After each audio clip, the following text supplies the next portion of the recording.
और इस वक्त एक बड़ी खबर है, पीड़ित परिवार को धमकी दी गई है हाथरस केस में। हाथरस डीएम पर ही धमकी के आरोप लगे हैं।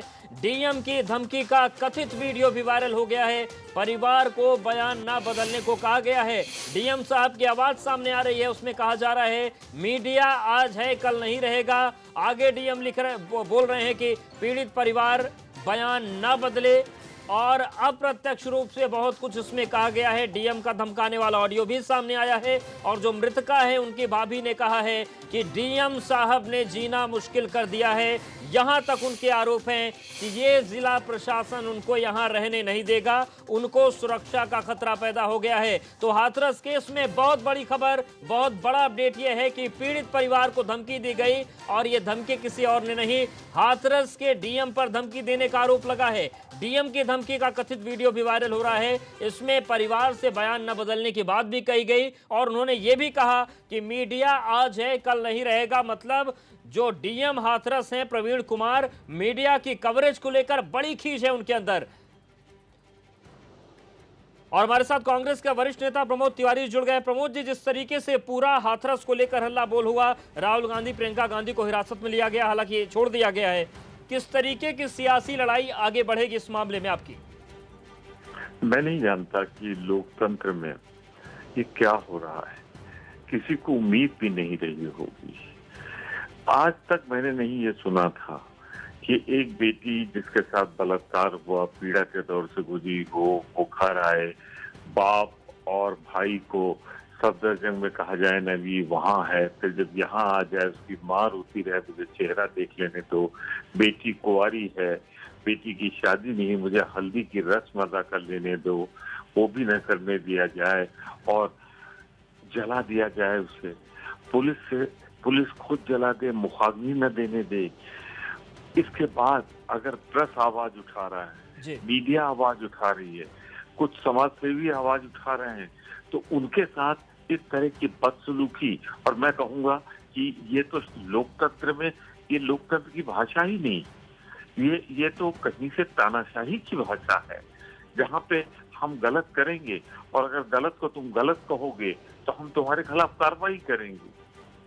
कुल मिला के कहानी यही है। पर ये जुल्म जो हुआ है, ऊपर भगवान देख रहा है, कुदरत देख रही है, इसकी सजा जुल्म करने वालों को जरूर मिलेगी, जरूर मिलेगी। और मैं मानता हूँ एक बलात्कार उस बेटी के साथ हुआ था और कानून के साथ बलात्कार उस दिन हुआ जिस दिन चिता जलाई गई। बिल्कुल प्रमोद जी, हमारे साथ बने रहिए। हमारे साथ बीजेपी प्रवक्ता चंद्रमोहन जी भी जुड़ गए। डॉक्टर चंद्रमोहन जी, जिस तरीके से इस पूरे मामले में तस्वीरें सामने आ रही हैं कि जो डीएम है वो परिवार को धमका रहे हैं, और प्रमोद जी हमारे साथ जुड़े हैं, वो कह रहे हैं कि बर्बरताओं की सीमाएं पार हो रही हैं कि बेटी को लेकर पहले तो न्याय नहीं मिला, बाद में चिता भी उसकी जला दी पुलिस ने ही, और अब ये तस्वीर की कोई संवेदना प्रकट करने जाए तो उसको वहां भी नहीं जाने दे रहे। नहीं, बिल्कुल। देखिए, पूरी तरीके से बेटी के परिवार को न्याय, ये सरकार की प्राथमिकता है और सरकार इसको सुनिश्चित कर रही है। कहीं इसमें कोई इसमें रत्ती भर भी कोई इसमें इसके साथ में और कोई बात नहीं हो सकती। सरकार एकदम साफ है, पूरी तरीके से साफ है। सरकार ने कल परिजनों से बात की, माननीय मुख्यमंत्री जी ने, और उन्होंने जो कहा वो सारी व्यवस्थाएं की। हमारी एकमात्र प्राथमिकता है कि पीड़ित परिवार को न्याय मिले। बिल्कुल चंद्रमोहन जी, न्याय मिले, लेकिन एक सवाल उठ गया है, अभी हम लगातार वीडियो दिखा भी रहे हैं कि सीएम साहब तो पीड़िता के पिता से बात करते हैं, लेकिन हाथरस के डीएम जाकर घर में धमकी दे रहे हैं, तो फिर न्याय की उम्मीदें क्या टूटेंगी नहीं?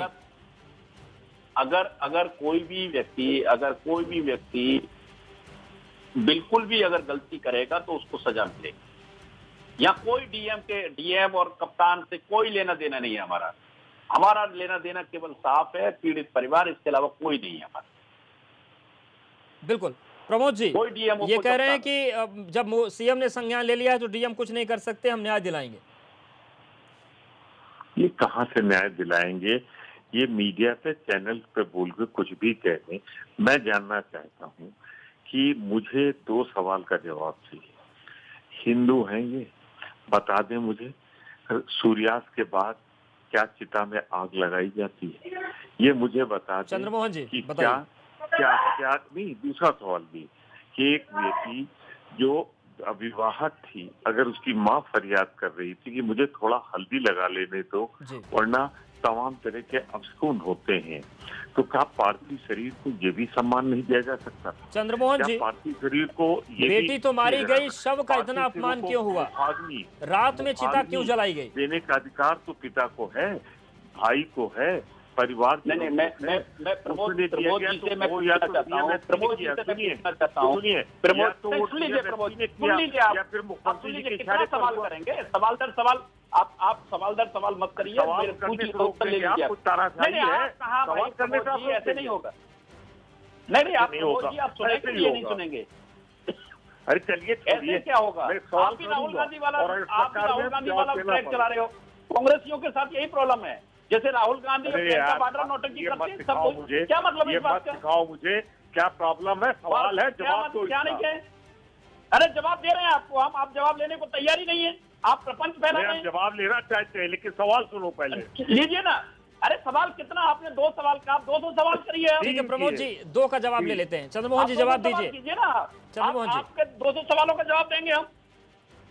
ठीक है, जवाब दीजिए चंद्रमोहन जी। एक बात मैं पूछना चाहता हूँ श्रीमान प्रमोद तिवारी जी से, वो बताएं कि आज से पहले कभी रात्रि में कोई अंत्येष्टि नहीं हुई है क्या? खुद विक्रम सिंह जी जो पूर्व डीजीपी हैं, उन्होंने बताया कि उन्होंने रात में कराया। जब विशेष परिस्थितियां होती हैं, विशेष परिस्थितियों का भी संज्ञान लेते हैं, नहीं लेते हैं? अगर नहीं हुआ हो उत्तर प्रदेश के इतिहास में तो बता देंगे मुझे। नहीं हुआ है क्या? कभी नहीं हुआ है क्या? आप बता देंगे। मुझे अगर सवाल का कभी नहीं जवाब हुआ देना है तो मैं दे। आज से पहले कभी नहीं हुआ है क्या? मुझसे अगर सवाल का जवाब दे रहे हो तो मैं दे दूं ना। आप तो राष्ट्रीय नेता है कांग्रेस के। नहीं, सुन लीजिए प्रमोद जी, सुन लीजिए, आप तो कांग्रेस के राष्ट्रीय नेता हैं। आप जयपुर क्यों नहीं जा रहे? आप अजमेर क्यों नहीं जा रहे? मैं अभी यूपी में रही चंद्रमोहन जी। सेलेक्टिव राजनीति मत करिए, आप ये सेलेक्टिव राजनीति मत कीजिए, प्रोपगंडा राजनीति मत कीजिए। प्रियंका वाड्रा भी जब अपराधियों से मिलने जा रही थी तो पुलिसकर्मी से लड़ी, जानबूझ के लड़ी। आज राहुल गांधी खुद लड़े, खुद गिरे, कह रहे पुलिस ने लाठी चला दी मेरे ऊपर। ये प्रोपगंडा मत कीजिए। मैं आपसे विनम्रता पूर्वक प्रार्थना कर रहा हूँ, भारतीय जनता पार्टी आपसे प्रार्थना कर रही है, प्रमोद जी ये प्रपंच मत कीजिए, अपने राजकुमार राजकुमारी को समझाइए। प्रमोद जी, इन ओछी राजनीति ना करेंगे। बस पर भी आपका झूठ बस के प्रकरण पे भी आया सामने, उस समय भी आपने किस तरीके की नौटंकी की। ठीक है चंद्रमोहन जी, प्रमोद जी से जवाब लेते हैं। प्रमोद जी, इन्होंने एक बात कही कि विक्रम सिंह जी ने, डीजी ने कहा कि एक बार और हुआ। यहाँ कौन सी अर्जेंसी थी? 2:30 से सूर्योदय होने में 3 घंटे थे। फिर वहां पर परिवार के जनों, यहाँ परिवारजनों को क्यों नहीं आने दी गई? दूसरी बात, मुखाग्नि का अधिकार तो हिंदू धर्म में परिवार के लोगों को होता है, वो परिवार को अधिकार क्यों नहीं दिया गया? चौथा, मेरी जानकारी में सिवा वाराणसी में उस घाट पर जहाँ पर हिंदू शास्त्र परमिट करता है रात में सूर्यास्त से लेकर सूर्योदय तक नहीं होता। और मैं एक सीधी सी बात कहना चाह रहा हूँ, अविवाहित लड़की अगर है तो उसको हल्दी लगाई जाती है चिता में जलाने के पहले, वो क्यों नहीं लगाने दी गई? अब बात जहाँ तक दूसरी जगहों की हो तो बाद में कर लेंगे, पहले इसका जवाब तो मुझे मिल जाए। ये तो मैं सवाल कर रहा हूँ, हल्दी क्यों नहीं लगाने? ऐसा है, आप परिवार को आप प्रमोद जी आप कोई जवाब नहीं लेना चाहते।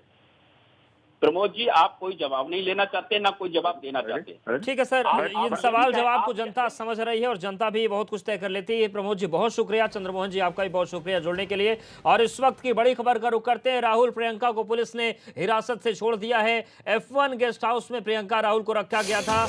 एक्सप्रेस वे से हिरासत में लिए गए थे। हाथरस जाने की कोशिश कर रहे थे राहुल प्रियंका, लेकिन उन्हें हिरासत में लिया गया और अब F1 गेस्ट हाउस से उनको हिरासत से छोड़ दिया गया है। यूपी पुलिस दिल्ली लेकर राहुल और प्रियंका को रवाना हो गई है। यूपी पुलिस एस्कॉर्ट कर रही है और जो तमाम बाकी और नेता थे उनको पुलिस लाइन में रखा गया है। जमानती धाराएं लगाई गई हैं, थोड़ी देर में उन्हें भी छोड़ दिया जाएगा। और एबीपी गंगा संवाददाता अविनाश का हम रुख कर लेते हैं। अविनाश, हिरासत से राहुल प्रियंका को छोड़ दिया गया है, तमाम जो कार्यकर्ता और हैं उनको हिरासत में ले लिया गया है, लेकिन राजनीति ने यहां से एक नया रंग लिया है जो तल्खी है। ऐसा लग रहा है कि अभी ये आंदोलन, ये पूरी सियासी मुहिम बहुत आगे तक जाएगी। ये फिल्म बची है, ट्रेलर था केवल ये। जी बिल्कुल अवधेश, अगर बात करें तो उत्तर प्रदेश के अंदर उपचुनाव का बिगुल फूका हुआ है और ऐसे में कोई पार्टी पीछे नहीं रहना चाहती है। कांग्रेस ने आज वो मोमेंटम गेन कर लिया है जो एक विपक्षी पार्टी को चाहिए था। राहुल गांधी, प्रियंका गांधी सड़क पर उतर गए हैं। अगर बात करें तो कोरोना के संक्रमण काल में पहली बार कोई विपक्ष का नेता, चाहे किसी भी पार्टी का, क्रॉस द पार्टी लाइन हम बात करें तो कार्यकर्ता तो कई सारे पार्टी के सड़क पर उतरे, लेकिन पहली बार कोई शीर्ष नेता सड़क पर उतरा है तो वह कांग्रेस पार्टी का। और प्रियंका गांधी, राहुल गांधी ने इसको लीड किया। और राहुल गांधी, प्रियंका गांधी जिस तरीके से पैदल यमुना एक्सप्रेस वे पर पद यात्रा की, उसके बाद दोनों को हिरासत में लिया गया, दोनों F1 गेस्ट हाउस में ले जाया गया, दोनों को हिरासत में लेकर वहां पे भी दोनों अड़े रहे कि नहीं वो जाएंगे तो सिर्फ और सिर्फ हाथरस जाएंगे। अधिकारियों ने काफी मान मनौवल की। जब मान मनौवल की उसके बाद फिर राहुल गांधी, प्रियंका गांधी अब माने हैं। अब यूपी पुलिस दोनों को स्कॉट करते हुए फार्मूला 1 गेस्ट हाउस से निकल चुकी है। किसी भी वक्त वो डीएनडी क्रॉस करेंगे। डीएनडी जैसे ही क्रॉस करेगी यूपी पुलिस अपनी स्कॉट छोड़ देगी, क्योंकि यूपी पुलिस जो है उनको केवल दिल्ली सीमा तक ही ले जाएगी। उसके बाद फिर दिल्ली पुलिस स्कॉट करेगी। और प्रियंका गांधी, राहुल गांधी दोनों के पास एक विशेष सुरक्षा है, Z+ की सुरक्षा है, तो लिहाजा दोनों की अपनी सुरक्षा उनके साथ मौजूद है और वो दोनों अपनी सुरक्षा के घेरे में ही फिर अपने दिल्ली स्थित आवास पे लौट जाएंगे। तो अगर आज की पूरे, अगर आप दिन भर की तस्वीर देखें तो ये अब साफ तौर पे दिखता है कि जिस तरीके से उत्तर प्रदेश के अंदर 7 सीटों पर विधानसभा चुनाव का बिगुल फूका है, उस पर अब कांग्रेस पार्टी आगे आ गई है, लीड लेते हुए विपक्ष की भूमिका में आ गई है। और कांग्रेस पार्टी भी यही चाहती थी कि भाजपा से टकराते हुए यूपी के अंदर वो दिखे, ऐसा ना दिखे, क्योंकि जिस प्रकार से पिछले 2017 के विधानसभा चुनाव में कांग्रेस पार्टी ने समाजवादी पार्टी के साथ गठबंधन किया था और फिर समाजवादी पार्टी ने 2019 के लोकसभा चुनाव में बसपा के साथ गठबंधन किया था। चीजें हुई कांग्रेस पार्टी ये, लेकिन अविनाश अब सवाल ये उठता है कि आज तो राहुल प्रियंका मान गए, उनको हिरासत से छोड़ा गया, दिल्ली जा रहे, लेकिन जो बात आपसे बातचीत में अजय कुमार लल्लू ने कही थी कि हम किसी से डरते नहीं है, राहुल गांधी के नाम पर हम हाथरस जाएंगे, हालांकि वो भी हिरासत में हैं, लेकिन ये बयान बताता है कि ये लड़ाई आज भले ही रोक दी गई यहां से, लेकिन ये रुकने वाली नहीं है। नई रणनीतियों के साथ कांग्रेस फिर से सामने होगी बहुत जल्दी। जी बिल्कुल अवधेश, एक जानकारी मैं आपको और दे दूं। आज भले ही प्रियंका गांधी, राहुल गांधी को रोक लिया गया, लेकिन प्रियंका गांधी पीड़ित परिवार से मुलाकात करने के लिए जाएंगी। जब भी उन्हें लगेगा कि ये अच्छा वक्त है और अब वो जा सकती हैं तो जरूर मुलाकात करने के लिए जाएंगी। कांग्रेस पार्टी से जुड़े हुए जो सूत्र हैं हमको यही बता रहे हैं कि प्रियंका गांधी हाथरस पीड़िता परिवार के सदस्य से जरूर मुलाकात करेंगी।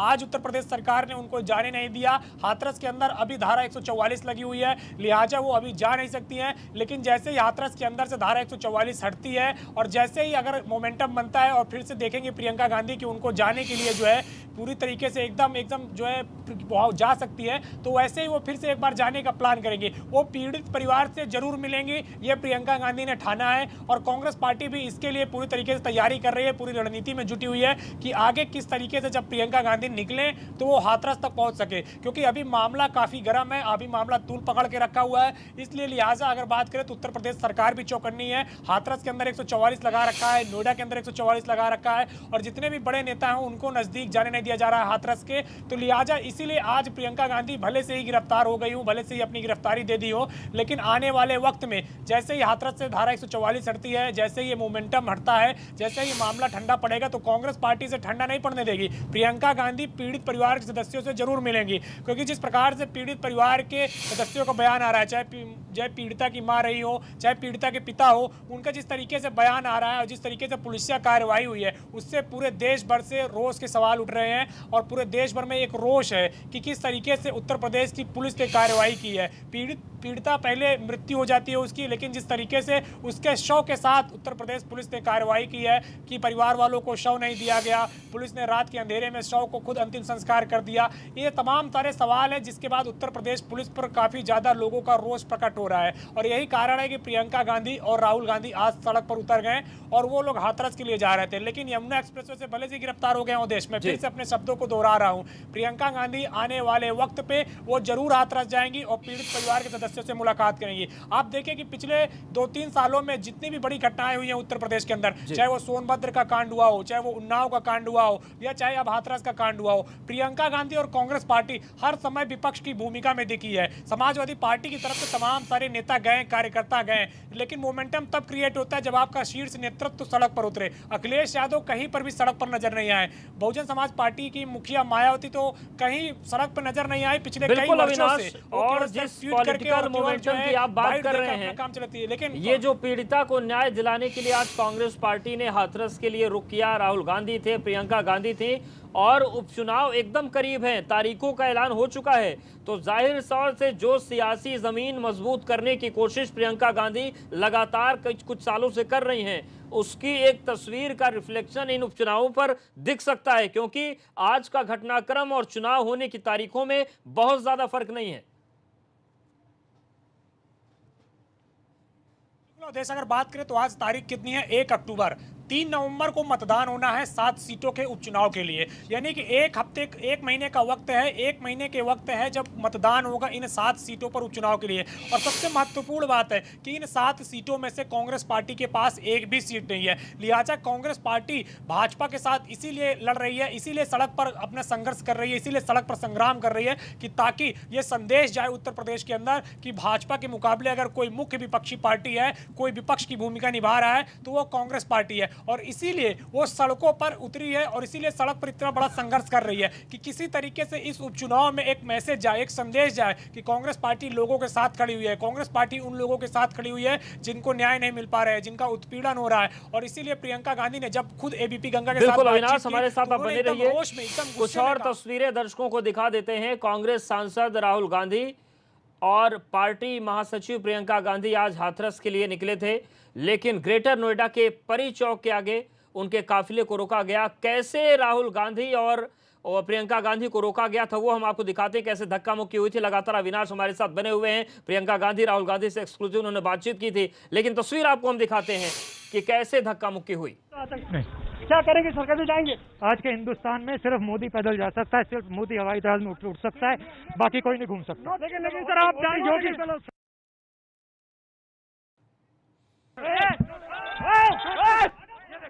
ये देखो आज का हिंदुस्तान, ये देखो, ये देखो, मेरे साथ चलो आप, मैं दिखाता हूँ हिंदुस्तान। पुलिस प्रशासन मुर्दाबाद।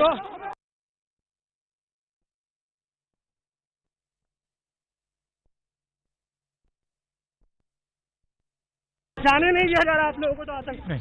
क्या करेंगे? सरकार से जाएंगे। आज के हिंदुस्तान में सिर्फ मोदी पैदल जा सकता है, सिर्फ मोदी हवाई जहाज में उठ सकता है, बाकी कोई नहीं घूम सकता। लेकिन सर आप जाएंगे।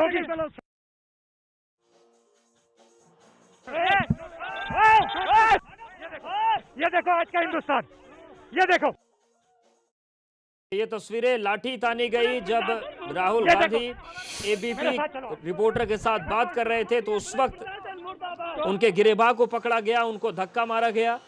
उस दौर में राहुल गांधी ने कहा कि देखिए ये आज का हिंदुस्तान है, और ये देखिए तस्वीर किस तरीके से 2 बार धक्का मारा गया। क्या करेंगे? सरकार से जाएंगे। आज के हिंदुस्तान में सिर्फ मोदी पैदल जा सकता है, सिर्फ मोदी हवाई जहाज में उठ सकता है, बाकी कोई नहीं घूम सकता। लेकिन सर आप जाएंगे। तो देखिए यही वो अधिकारी है जो बार बार धक्का मारते दिखे। राहुल गांधी को भी धक्का मारा, इसके अलावा महिला कार्यकर्ताओं को भी धक्का मारा गया। तो ये तस्वीरें देखिए, राहुल गांधी जब परी चौक में जब उनको गाड़ी से रोका गया, उसके बाद राहुल गांधी और प्रियंका गांधी आगे निकले, लेकिन जब पैदल इनका काफिला जा रहा था, एबीपी नेटवर्क इनसे बात कर रहा था, उस वक्त पुलिस का एक अधिकारी आता है और देखिए किस तरीके से राहुल गांधी की गिरेबान पकड़कर धक्का मार देता है। ये देखिए तस्वीर, एबीपी नेटवर्क के साथ राहुल गांधी बात कर रहे हैं, लेकिन अधिकारी ने धक्का मार दिया। और इसी तरीके की बदसलूकी दूसरी बार भी हुई। और आप देखिए इस शख्स को, ये जो व्यक्ति है कैसे एक लाठी लेकर राहुल गांधी के सामने आ जाता है, और उसके बाद राहुल गांधी टिप्पणी भी करते हैं कि ये देखो ये आज का हिंदुस्तान है। राहुल गांधी की गिरेबान पकड़ ली गई, और ये तस्वीरें हम आपको दिखा रहे हैं। ये सारा वाकया उस वक्त हुआ जिस वक्त राहुल गांधी एबीपी के साथ बात कर रहे थे। सुनिए। आज के हिंदुस्तान में सिर्फ मोदी पैदल जा सकता है, सिर्फ मोदी हवाई जहाज में उठ सकता है, बाकी कोई नहीं घूम सकता। लेकिन सर आप तो देखिए, एबीपी न्यूज के साथ बात कर रहे थे, एबीपी नेटवर्क के साथ बात कर रहे थे, लेकिन पुलिस का अधिकारी आता है, गिरेबान पकड़कर धक्का मार देता है और उसके बाद राहुल गांधी, ये देखिए, और इतने से ही मन नहीं मानता, एक जवान पुलिस का लाठी लेकर भी सामने आ जाता है। सवाल ये है कि नेताओं को रोकना ठीक बात है, लेकिन कोई गिरेबान पकड़ लेगा, कोई लाठी लेकर आ जाएगा और कोई इतनी तेज धक्का मारेगा कि राहुल गांधी चारों खाने चित होकर जमीन पर गिर जाएंगे। आखिर ये किस तरीके की कार्रवाई? आज के हिंदुस्तान में सिर्फ मोदी पैदल जा सकता है, सिर्फ मोदी हवाई जहाज में उठ सकता है, बाकी कोई नहीं घूम सकता। लेकिन सर आप तो ये देखिए, राहुल गांधी ने कहा कि आज के हिंदुस्तान में केवल प्रधानमंत्री पैदल चल सकते हैं, प्रधानमंत्री जहाज से उड़ सकते हैं, हम पैदल नहीं चल सकते, इतना कहना था। एक अधिकारी आता है, गिरेबान पकड़कर धक्का मार देता है और दूसरा व्यक्ति लाठी लेकर आ जाता है।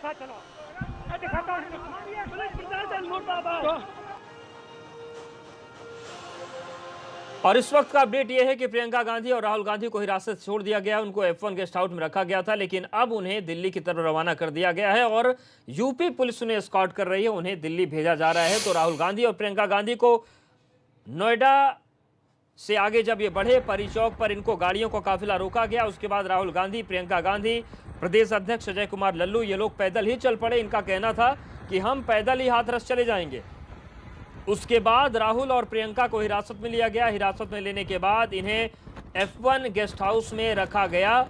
हालांकि अब उन्हें हिरासत से छोड़ दिया गया है और राहुल और प्रियंका इस वक्त दिल्ली के लिए रवाना हो चुके। पहली तस्वीर आप देखिए, F1 गेस्ट हाउस की तस्वीर हम आपको दिखा रहे हैं, जहां पर हिरासत में राहुल और प्रियंका गांधी को रखा गया था। और दूसरी तस्वीर हम आपको दिखा रहे हैं कि राहुल और प्रियंका को अब लेकर दिल्ली की तरफ उनका जो विशेष सुरक्षा दस्ता है वो रवाना हो चुका है। इसके साथ ही साथ जो यूपी पुलिस है वो भी स्कॉट कर रही है और राहुल और प्रियंका इस वक्त दिल्ली के लिए रवाना हो चुके हैं। लेकिन जिस तरीके से पूरे दिन सियासी घटनाक्रम देखने को मिला, उसके बाद ये तो तय है कि जो राजनीतिक बिसात आज उत्तर प्रदेश में महिला सुरक्षा को लेकर बिछाई गई है, उसमें अभी तमाम बड़े ऐसे आंदोलन देखने को मिल सकते हैं। हाथरस जाना चाह रहे थे, हाथरस को लेकर हल्ला बोल था, लेकिन रास्ते में काफिले को रोका गया। काफिला जब रोका गया उसके बाद पैदल निकल पड़े राहुल गांधी और प्रियंका गांधी। वहां पर उनके साथ धक्का मुक्की भी हुई। 2 बार राहुल गांधी का गिरेबान भी पकड़ा गया, 1 बार राहुल गांधी को धक्का मारकर जमीन पर गिराया भी गया। लेकिन इन सब के बीच राहुल और प्रियंका ने साफ कर दिया कि हम किसी भी कीमत पर हाथरस जाकर मानेंगे। उसके बाद प्रशासन ने बातचीत की, गिरफ्तारी का ऐलान किया, लेकिन राहुल और प्रियंका ने साफ कर दिया हम रुकेंगे नहीं, हम गिरफ्तारी अपने देंगे। उसके बाद उनको हिरासत में लिया गया। लेकिन जिस वक्त हिरासत में लिया गया उस वक्त की तस्वीरें भी सामने आई। एबीपी गंगा ने आपको दिखाई थी कि किस तरीके से तमाम जो कांग्रेस के कार्यकर्ता थे वो राहुल गांधी को की उस गाड़ी पर उस गाड़ी के सामने आ गए जिस गाड़ी से उन्हें हिरासत में लेकर जाया जा रहा था। फिलहाल का अपडेट यह है कि राहुल और प्रियंका को हिरासत से छोड़ दिया गया है और उन्हें यूपी पुलिस दिल्ली की तरफ लेकर चली है। अविनाश हमारे साथ जुड़ गए। अविनाश, बहुत ज्यादा वक्त लगा, कई बार तीखी नोकझोंक भी हुई। राहुल गांधी ने सवाल किया, धारा 144 का उल्लंघन हम नहीं कर रहे हैं, 188 की बात आप क्यों कर रहे हैं? और अजय लल्लू ने यह भी पूछा था कि आखिर किसके इशारे पर लाठी चली। इन सवालों का क्या जवाब दिया प्रशासन ने? जी देखिए, प्रशासन ने किसी सवालों का जवाब नहीं दिया। प्रशासन ने बस इतना कहा है कि हमारे पास आपको आगे भेजने के लिए इजाजत नहीं है और आप आगे नहीं जा सकते हैं। प्रियंका गांधी ने तमाम सारे सवाल पूछे कि किसने उनको मना किया है कि आखिर वो आगे नहीं जा सकती हैं। इसका भी जवाब प्रशासन ने नहीं दिया। प्रशासन ने केवल इतना कहा है कि उनके पास ऊपर से आदेश है। ऊपर से किसका आदेश है? मुख्यमंत्री का आदेश है, डीजीपी का आदेश है, या फिर किसका आदेश है कि जिसके आदेश पे उनको आगे नहीं जाने दिया जा रहा है? इस पर उत्तर प्रदेश की जो नोएडा पुलिस थी उसने कोई जवाब नहीं दिया। उसने सिर्फ इतना कहा कि हमारे पास यही आदेश है कि आपको आगे जाने मत दिया जाए और आपको यहीं से वापस लौटना होगा। अधिकारियों के काफी मान मनोवल के बाद प्रियंका गांधी और राहुल गांधी वापस दिल्ली जाने के लिए तैयार हो गए। मैं इस वक्त डीएनडी में हूं, आपको डीएनडी की एक बार तस्वीर दिखानी चाहूंगा। यहाँ पे कुछ उत्तर प्रदेश पुलिस के सिपाही तैनात हैं, अधिकारी तैनात है। वो इसलिए कि किसी भी वक्त प्रियंका गांधी, राहुल गांधी का काफिला यहाँ पे आ सकता है और यहाँ से वो उनको छोड़ा जाएगा, क्योंकि नोएडा पुलिस एस्कॉर्ट करते हुए ला रही है उनको फार्मूला 1 गेस्ट हाउस से। यहाँ से उनको छोड़ा जाएगा दिल्ली के लिए, फिर यहाँ से उनकी जो विशेष सुरक्षा है वो अपने विशेष सुरक्षा से दिल्ली वापस जाएंगे। लिहाजा डीएनडी पे भी गहमा गहमी बढ़ गई, क्योंकि किसी भी वक्त प्रियंका गांधी और राहुल गांधी का जो काफिला है, जो उत्तर प्रदेश पुलिस उनको फार्मूला 1 गेस्ट हाउस से लेकर निकली हुई है वो कभी भी यहां पर पहुंच सकती है और यहीं से फिर प्रियंका गांधी वापस दिल्ली स्थित अपने घर के लिए जाएंगे, राहुल गांधी भी अपने घर के लिए जाएंगे, क्योंकि अधिकारियों के साथ वार्ता में दोनों मान गए हैं कि ठीक है अभी तो हम वापस जा रहे हैं लेकिन जल्द ही हम पीड़िता से मिलने के लिए दोबारा आएंगे। ये बात चलते चलते प्रियंका गांधी ने बोल दी है और यही बात मैं कह रहा हूं कि अभी कांग्रेस पार्टी भले से ही इस बात को मान गई हो, क्योंकि उत्तर प्रदेश प्रशासन ने उनको इजाजत नहीं दी आगे जाने के लिए। हाथरस में धारा 144 लगी हुई है, नोएडा में भी 144 लगा के उनको आगे नहीं जाने दिया गया, लेकिन जल्द ही प्रियंका गांधी मुलाकात के लिए जाएंगी हाथरस, पीड़ित के परिवार से वो मुलाकात करेंगी। प्रियंका गांधी ये संदेश देना चाहती है कि उत्तर प्रदेश के हर पीड़ित के साथ खड़ी हुई है, चाहे वो सोनभद्र का कांड रहा हो, चाहे वो उन्नाव का कांड रहा हो, या फिर जितने भी उत्तर प्रदेश के अंदर बड़े आपराधिक घटनाएं हुई हैं या बड़ी इस तरीके की महिलाओं के खिलाफ वारदात हुए हैं, उनमें प्रियंका गांधी हमेशा, चाहे वो ट्वीट के माध्यम से रहा हो, चाहे वो खुद पहुंच के, हमेशा विपक्ष की भूमिका में दिखती हुई नजर आई है कांग्रेस पार्टी और प्रियंका गांधी। और यही कारण है कि आज प्रियंका गांधी जब दिल्ली से निकली तो एबीपी गंगा लगातार उनके साथ रहा, उनके पीछे रहा, उनसे हमने बातचीत भी की, जिसमें उनके अंदर एक रोष देखा गया। जब वो एबीपी गंगा से बातचीत कर रही थी तो उनके अंदर एक गुस्सा था, जिस तरीके से वो जवाब दे रही थी वो साफ तौर पर दर्शा रहा था कि महिलाओं के खिलाफ जिस तरीके से अपराध हुए हैं उत्तर प्रदेश के अंदर और खास तौर से जो हाथरस के अंदर अपराध हुआ है उससे वो काफी ज्यादा आहत हुई हैं और इसीलिए वो आक्रोश के तहत आज पैदल तक चलने लगे। अगर बात करें तो आज तकरीबन 8 से 10 किलोमीटर प्रियंका गांधी पैदल चल के गई, पदयात्रा किया उन्होंने और आगे जाकर अपनी गिरफ्तारी दी। गिरफ्तारी देने के बाद अधिकारियों ने काफी मान मनोवल की, अधिकारियों के साथ वार्ता में वो मान गई हैं, किसी भी वक्त उनका काफिला डीएनडी से वापस दिल्ली के लिए जाएगा। फिलहाल हम डीएनडी में उनका इंतजार कर रहे हैं कि जैसे उनका काफिला दिल्ली की ओर जाता है हम फिर से पल पल की अपडेट अपने दर्शकों तक पहुंचाएंगे। बिल्कुल। और अविनाश, जिस तरीके से पूरी तस्वीर सामने आई, F1 गेस्ट हाउस में प्रियंका और राहुल को रखा गया, वहां पर किन अधिकारियों से उनकी बात हुई, क्या ये बात सामने आ रही है? क्योंकि जो अधिकारी उन्हें नोएडा एक्सप्रेस वे पर समझाने के लिए पहुंचे थे वो संतुष्ट किसी भी सवाल के जवाब पर नहीं कर पा रहे थे राहुल गांधी को, प्रियंका गांधी को। तो क्या किसी बड़े अधिकारी ने बात की या फिर इन्हीं के स्तर पर चीजें संभल गई? देखिए, अगर हम बात करें तो एसीपी लव कुमार लगातार मौजूद थे प्रियंका गांधी की गिरफ्तारी से लेकर उनको F1 गेस्ट हाउस ले जाने तक। लगातार उन्होंने प्रियंका गांधी और राहुल गांधी के साथ वार्ता की, उनको समझाया कि उनके पास आदेश नहीं है, उनके जो प्रशासनिक मजबूरियां हैं उसको समझा जाए, उनको किसी विधिक कार्रवाई के लिए मजबूर न किया जाए। और इसी के तहत जब अधिकारियों ने इस तरीके से वार्ता की तो प्रियंका गांधी ने बार बार यही पूछा कि आखिर उनको किस अधिकारी ने आदेश दिया है कि प्रियंका गांधी राहुल गांधी को हाथरस ना जाने दिया जाए। उन्होंने बार बार यही पूछा कि क्या मुख्यमंत्री ने आदेश दिया है, डीजीपी आदेश दिया है, मुख्य सचिव ने आदेश दिया है या फिर किसने आदेश दिया है। तो अगर बात करें तो एसीपी लव कुमार बार बार यही जवाब दे रहे थे कि धारा 144 हाथरस में लागू है, इसलिए हम किसी को हाथरस नहीं जाने दे सकते हैं क्योंकि ये प्रशासन का आदेश है, लिहाजा आप लोग इस बात को समझिए और हमको विधिक कार्रवाई करने पर विवश न करिए, आप लोग यहाँ से वापस जाइए। जब बार बार प्रियंका गांधी ने सवाल किया और बार बार एसीपी लव कुमार ने यही जवाब दिया, बाद में प्रियंका गांधी ने लव कुमार से यही कहा, जो एसीपी हैं नोएडा के, उनसे यही कहा कि अभी तो फिलहाल हम जा रहे हैं आपकी बात मानते हुए, लेकिन हम फिर से एक बार जाएंगे हाथरस के लिए और उत्तर प्रदेश प्रशासन से जो भी आपके आला अधिकारी हो उनसे हमारी बात पहुंचा दीजिएगा कि आज वो हमको रोक लिए हैं लेकिन आगे वो हमको रोक नहीं पाएंगे और कब तक। बिल्कुल। और अविनाश हमारे साथ बने रहिए, ब्यूरो चीफ वीरेश पांडे भी हमारे साथ जुड़ गए। वीरेश जी, जिस तरीके से पूरी स्थितियां हाथरस में बनी, पहले बेटी को सुरक्षा नहीं दे पाए, बाद में इलाज नहीं दे पाए, शव को सम्मान नहीं दे पाए, जो भावनाएं होती परिवार को उसको नहीं समझ पाए, और आज जिस तरीके से पूरा सियासी तौर पर कांग्रेस ने आंदोलन किया, हाथरस जाने की कोशिश की, उसको भी संभाल नहीं पाए। अब किस तरीके की गहमा गहमी उत्तर प्रदेश में है, क्योंकि कानून व्यवस्था भी सवालों के घेरे में है और अगर कोई आंदोलन हो जाए तो उसका प्रबंधन भी सवालों के घेरे में है। देखिए अवधेश, अगर सबसे ज्यादा मिस हैंडलिंग किसी ने की है तो अधिकारियों ने की है। अधिकारी जो ग्राउंड पे रहते हैं उनकी जिम्मेदारी होती है कि जो आला कमान है, जो लखनऊ में बैठे हुए लोग हैं, शीर्ष अधिकारी हैं, उन्हें वो क्या ब्रीफ करते हैं। लेकिन अजय आनंद जो आगरा के एडीजी हैं, 3 साल से बने हुए हैं, वो हाथरस क्यों नहीं गए, क्यों नहीं कैंप किया उन्होंने? वो एक नौटंकी करने के चक्कर में थाने का निरीक्षण कर रहे हैं आगरा में, इससे क्या होगा? जो आईजी हैं उनकी क्या भूमिका होती है? ये जो एडीजी जोन है, ये बड़े अधिकारी हैं, इनकी क्या भूमिका होती है? इनको क्या ग्राउंड जीरो पे जाना चाहिए या नहीं जाना चाहिए? इस तरह से इन्होंने मिसहैंडलिंग की है। और जो सत्ता के शीर्ष पे बैठे हुए लोग हैं, जो चाहे होम सेक्रेटरी हो, मुख्यमंत्री हो, उनको जिस तरीके से उन्होंने गलत ब्रीफ किया, उन्होंने रात में कहा कि दाह संस्कार किया जाए, बहुत बड़ी संख्या में लोग आ जाएंगे, हंगामा हो जाएगा, क्या हो जाएगा। और देखिए पूरा मामला उल्टा पड़ गया है। रात में जो दाह संस्कार हुआ उसको लेकर विपक्ष सरकार को घेर रही है, प्रशासन को घेर रही है, और ऐसे में सरकार और प्रशासन के पास कोई जवाब नहीं है कि क्या जवाब दिया जाए। ये किसकी भूमिका है? जो ग्राउंड जीरो पर अधिकारी हैं उन्हें ब्रीफ करना लेकिन चाहिए सवाल था, वीरेश जी उन्हें ये भी हैंडल उठता है करना कि जब चाहिए। इतना बड़ा मामला सामने आ गया और उस बेटी की मौत के बाद से ही मसला बहुत सियासी हो गया था, तो क्या जो लखनऊ में बड़े अफसर बैठे हैं वो भी इस हालात को भाप नहीं पाए, निर्देश सही दे नहीं पाए, या उनकी नीचे वालों ने सुनी नहीं? क्योंकि अब बड़े अफसर जो हैं लखनऊ में बैठने वाले, वो अपना दामन बचा नहीं सकते हैं।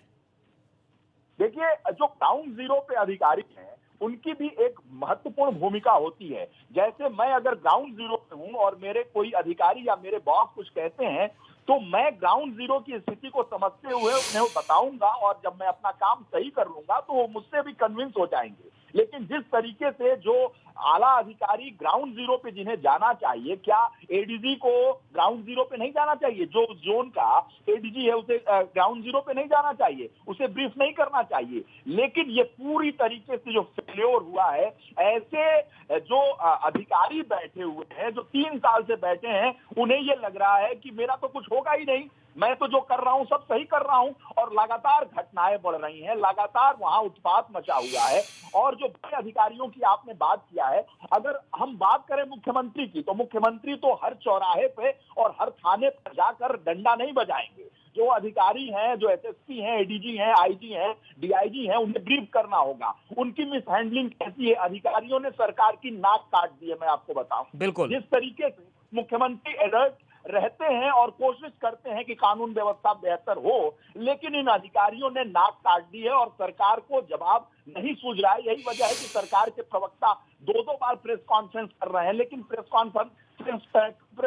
करने से क्या होगा जब चीजें सतह पर है, जो चीजें दिख रही हैं, हंगामा है, उत्पात है, और कानून व्यवस्था को लेकर जिस तरीके से राहुल गांधी और प्रियंका गांधी सड़क पर आज उतरे हैं। मायावती की प्रेस कॉन्फ्रेंस पूरी तरीके से व्यक्तिगत हमला हुआ है मुख्यमंत्री योगी आदित्यनाथ पर। पहली बार 3.5 साल की सरकार में मायावती ने मुख्यमंत्री पर पहली बार व्यक्तिगत हमला किया है। उनसे इस्तीफा मांगा है, राष्ट्रपति शासन की मांग की है। अधिकारियों की नाकामी ने सरकार को एक तरह से घेर कर रख दिया, और यही वजह है कि सरकार को कोई जवाब नहीं सूझ रहा है। बिल्कुल जवाब नहीं सूझ रहा है। और वीरेश जी, आगे की अब बात करनी होगी कि सियासत जो कुछ भी करती है नफा नुकसान अपना देखती है। भले ही कांग्रेस जब इस बेटी के साथ जुल्म हुआ तब सामने नहीं आई, जब बेटी को अलीगढ़ और दिल्ली पहुंचाया गया तब सामने नहीं आई, मौत होने तक सामने नहीं आई, मौत के बाद सभी का दर्द जगा।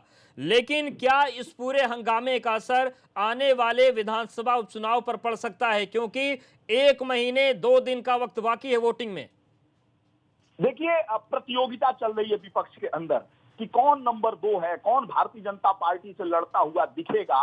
अगर एक तीसरी पार्टी आम आदमी पार्टी का भी प्रवेश उत्तर प्रदेश की राजनीति में बेहद बहुत ही मजे तरीके से हुआ है, और हाल में 2-3 महीने में तो संजय सिंह और आम आदमी पार्टी ने पेनिट्रेट करने की कोशिश की है, जगह बनाने की कोशिश की है, सतह पर दिखने की कोशिश की, और यही वजह है कि समाजवादी पार्टी को भी सतह पे आना पड़ा।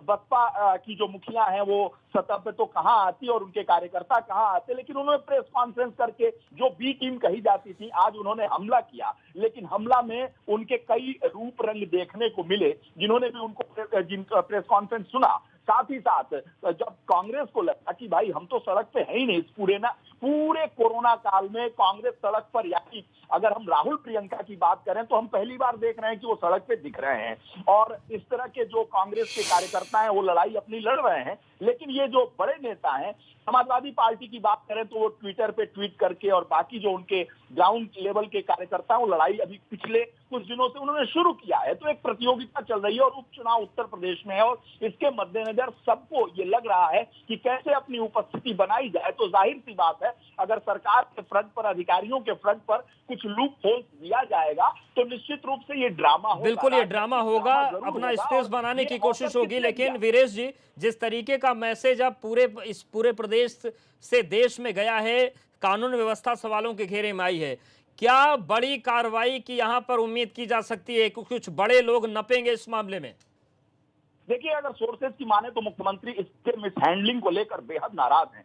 क्योंकि उनके ऊपर व्यक्तिगत हमले हो रहे हैं, उनके नाकामियों को सामने रखा जा रहा है। मायावती जो बी टीम कही जा रही थी भारतीय जनता पार्टी की, उन्होंने तो आज मुख्यमंत्री पर व्यक्तिगत हमला करते हुए उन्हें कहा कि मठ भेज दिया जाए, गोरखपुर भेज दिया जाए, नहीं तो अयोध्या में मंदिर का वो निर्माण करवाएं। तो पूरी तरीके से मुख्यमंत्री पर व्यक्तिगत हमला हुआ है और जो सोर्सेज से खबर है मुख्यमंत्री बेहद नाराज हैं जिस तरीके से पूरी पिक्चर उन्हें बताया गया। देखिए, मुख्यमंत्री के जो आंख कान नाक हैं वो अधिकारी होते हैं और मुख्यमंत्री को वही अब बताते हैं कि क्या कैसे क्या बिल्कुल। और आखिरी सवाल वीरेश जी आपसे, अधिकारी आंख कान नाक होते हैं, ग्राउंड से अपने ऊपर के अफसर को बताते हैं, ऊपर के अफसर मुख्यमंत्री को ब्रीफ करते हैं, लेकिन एक जो वीडियो सामने आ गया है कथित तौर पर हाथरस के डीएम का, वो पीड़ित परिवार को धमकाने पहुंचे हैं कि मीडिया आज है कल नहीं रहेगा। अब इस मामले में तो एक नया मोड़ आ गया कि मतलब इतना कुछ होने के बावजूद मिस हैंडलिंग जारी है। बात है इन अधिकारियों, जैसा मैंने कहा कि अगर डीएम है तो वो ग्राउंड जीरो के अधिकारी हैं। उनको जो ग्राउंड जीरो के जो अधिकारी हैं, मैं बार बार कह रहा हूं कि चाहे एडीजी हो, आईजी हो, डीआईजी हो, डीएम हो, इस तरह के जो ग्राउंड जीरो के अधिकारी हैं जिनकी जिम्मेदारी सीधे जवाबदेही बनती है, उनकी मिस हैंडलिंग इतनी खराब है, इतना खराब कोऑर्डिनेशन उनके बीच में है कि लखनऊ तक जो खबर छन कर आ रही है वो बेहद खराब हो रही है और समझ में नहीं आ रहा है। या तो तय कर ले कि मुख्यमंत्री जाकर वहां कैंप करें हाथरस में, अपर मुख्य सचिव अवनीश अवस्थी कैंप कर जाएं, डीजीपी तो कहीं दिखते नहीं, डीजीपी तो दिखते नहीं है कहीं, इस पूरे क्रम में कहीं डीजीपी की प्रेस कॉन्फ्रेंस नहीं हुई और विकास दुबे कांड से लेकर अब तक किसी ने डीजीपी को देखा नहीं। बिल्कुल, ये भी अपने आप में अहम सवाल है कि डीजीपी साहब आखिर पुलिस को मुखिया बने क्यों हैं? अगर उनको किसी मामले पर बोलना नहीं होता, किसी मामले पर स्पष्टीकरण देना नहीं होता, कहीं दिखना नहीं होता, तो उनकी भूमिका भी सवालों के घेरे में है। जिम्मेदारी का एहसास उनको है भी या नहीं, अपने आप में बड़ा सवाल है। शुक्रिया वीरेश जी हमारे साथ जुड़ने के लिए और तमाम जानकारी को देने के लिए।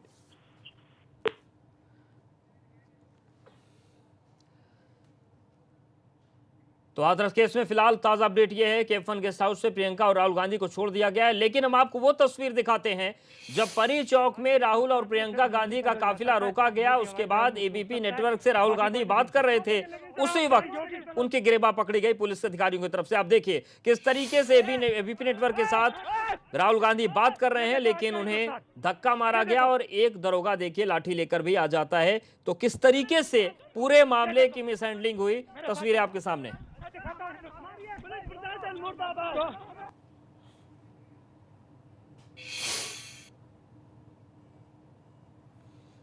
तो पुलिस ने धक्का मारा, पुलिस ने गिरेबान पकड़ा, पुलिस ने आज के हिंदुस्तान में सिर्फ मोदी पैदल जा सकता है, सिर्फ मोदी हवाई जहाज में उठ सकता है, बाकी कोई नहीं घूम सकता। लेकिन सर आप जाएंगे। तो ये देखिए, ये एबीपी नेटवर्क के साथ राहुल गांधी बात कर रहे थे, लेकिन उनको धक्का मार दिया गया। ये देखो आज का हिंदुस्तान, ये देखो। और देखिए ये लाठी भी तानी गई, मतलब गिरेबान केवल पर्याप्त नहीं थे, लाठी लेकर भी आ गए। तो राहुल की गिरेबान पकड़ ली गई, उनको धक्का मारा गया। 2 धक्के मारे गए थे, दूसरे धक्के में राहुल गिर भी गए थे। आप देखिए किस तरीके से धक्का मारकर पीछे किया जा रहा है। क्या करेंगे, सरकार से जाएंगे। आज के हिंदुस्तान में सिर्फ मोदी पैदल जा सकता है, सिर्फ मोदी हवाई जहाज में उठ सकता है, बाकी कोई नहीं घूम सकता। लेकिन सर आप जाएंगे।